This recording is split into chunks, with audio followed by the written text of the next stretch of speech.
नमस्कार मित्रांनो, भूमी अभिलेख डिपार्टमेंट अंतर्गत 2025 मध्ये जाहिरात आली ती बघा. पदाचं नाव होतं भूकर मापक. या पदासाठी मित्रांनो तब्बल 900 प्लस जागेसाठी ही जाहिरात होती बघा. तर नागपूर विभागासाठी काही जागा होत्या मित्रांनो. तर आनंदाची गोष्ट आहे, निवड यादी आणि प्रत्यक्षात जाहीर करण्यात आलेले मित्रांनो. तर आजच्या व्हिडिओमध्ये आपण सविस्तर डिटेल्स बघणार आहे, एकूण किती कॅन्डिडेटची निवड झालेली आहे आणि वेटिंग लिस्टमध्ये किती कॅन्डिडेट आहेत. तर व्हिडिओ स्किप न करता शेवटपर्यंत बघा मित्रांनो. तर बघू शकता, भूमी अभिलेख डिपार्टमेंट अंतर्गत गटकपातासाठी सरळ सेवा भरती 2025 मध्ये जाहिरात आली बघा. तर बघू शकता नागपूर विभाग.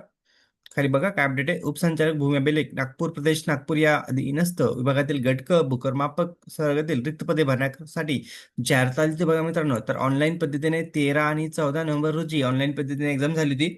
तर बघू शकता गुन्ह्याची यादी कधी जाहीर झाली होती. 30/1/2026 रोजी गुन्ह्याची यादी जाहीर झाली होती मित्रांनो.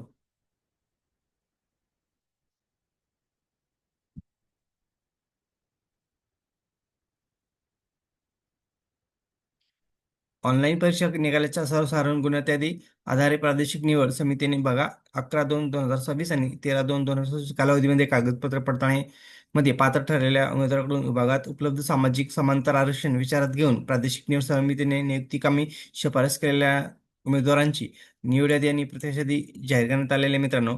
तर खाली बघू शकता तुम्ही पदाचं नाव बघू शकता मित्रांनो. भूकरमापक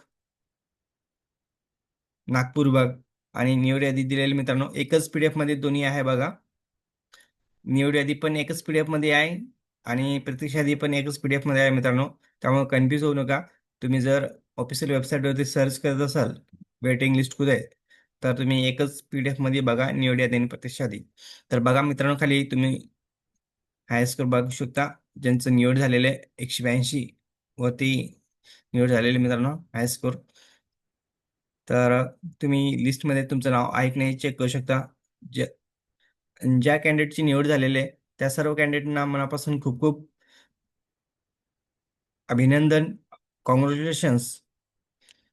आणि जे वेटिंग लिस्टमध्ये आहे मित्रांनो, बघा खाली वेटिंग लिस्ट दिलेले आहे.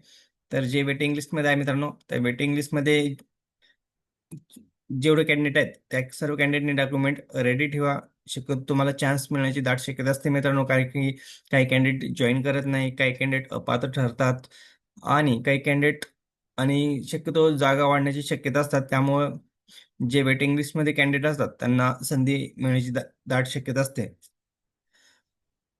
तर अशाच नवीन अपडेटसाठी मित्रांनो चॅनलला सबस्क्राईब, लाईक, शेअर करायला विसरू नका. धन्यवाद. जय जय महाराष्ट्र.